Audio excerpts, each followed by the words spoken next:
Yang kedua itu adalah budgeting yang very simple, tetapi ini yang harusnya menjadi acuan, yaitu 50-30-20. Oke, itu Nah, sering kita dengar tuh 50-30. benar. Bedanya kalau di luar negeri 30-nya itu adalah wants-nya.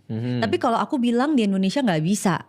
Di Indonesia itu harus savingnya yang 30%.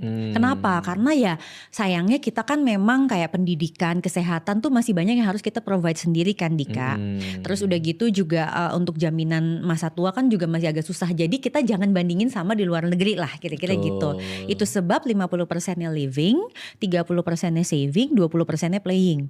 Tapi gimana kamu mau ngebagi di dalam persentase itu? Ya terserah aja.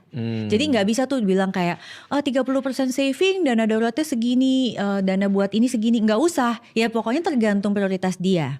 Nah kalau itu dia udah berhasil, dia bisa naik kelas nih. Kalau aku sebutnya itu detailed budgeting.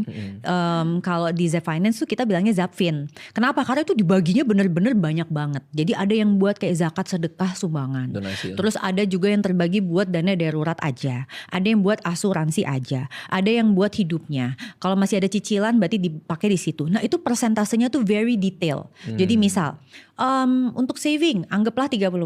Nah dia udah ngebagi nih 5%-nya dana darurat, 10%-nya misalnya dana apalah pendidikan anak, 10%-nya lagi misalnya dana untuk pensiun, terus sisanya itu mungkin dana buat dia have fun liburan dan lain-lain gitu loh. Jadi udah ada peruntukan yang very detailed. Nah sayangnya untuk yang very detailed ini Dika, memang to be honest with you, itu penghasilannya harus nyampe level tertentu.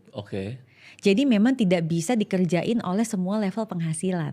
Karena emang banyak kategorinya kan. Betul. Di level berapa tuh kalau boleh tahu tuh capnya di mana? Nah, bracketnya di mana? Betul. Kalau di Jakarta, aku perhatikan yang bisa melakukan detailed budgeting ini on average kalau hidupnya dia itu sekeluarga dengan 3 tanggungan. Jadi dua-duanya kerja. Jadi sebenarnya suaminya nanggung satu istri plus 2 anak. Itu mungkin around 30 jutaan per bulan. 30 jutaan per bulan per keluarga? Per keluarga. Itu baru bisa melakukan detailed budgeting. Tapi kalau under that itu aku lebih saranin pakai yang simple budgeting 50-30-20. I see. Tapi kalau teman-teman misalnya masih UMP, aku saranin yang zero sum gitu.